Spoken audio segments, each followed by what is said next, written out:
Subiri kwanza wanangu nasimurie, kisa na sababu kilichonikuta mimi. Subiri kwanza wanangu niwadisie, kisa na sababu kilichonikuta mimi.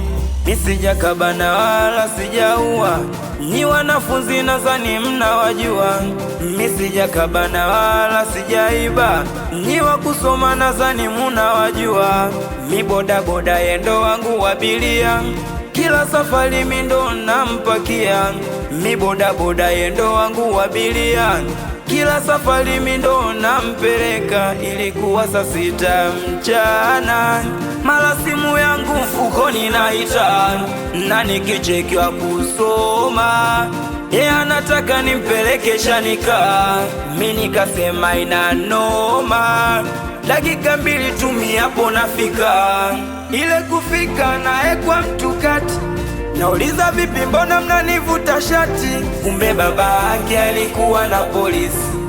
Mara ghafla nasikia una kesi. Sikupenda kwenda jela, wenzenu naishia jela. Sikupenda kwenda jela, wenzenu naishia jela. Sikupenda kwenda. Mbele ya mahakama hakimu akagonga nyundo, shitaka langu tayari shahukumiwa. Una sina kesi wala sina mtetezi, na wanasema ina haja upelelezi. Nikitazama ile mimba sio yangu, na wamepanga nibambikie. Mbele ya mahakama mimi nakosa haki yangu. Ewe Mungu Baba nisaidie, huu mzigo mzito nitautuaje? Na humu ndani mimi nitatokaje? Sikupenda kwenda jela, wenzenu naishia jela.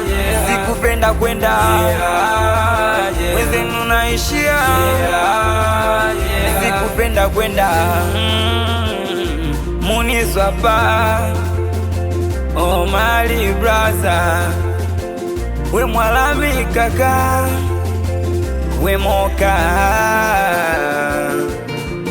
360 chama langu Kitonga mabegani. Momo dereva mkoa, voice nikiwa MS Sound, we Laida Mr. Misondo.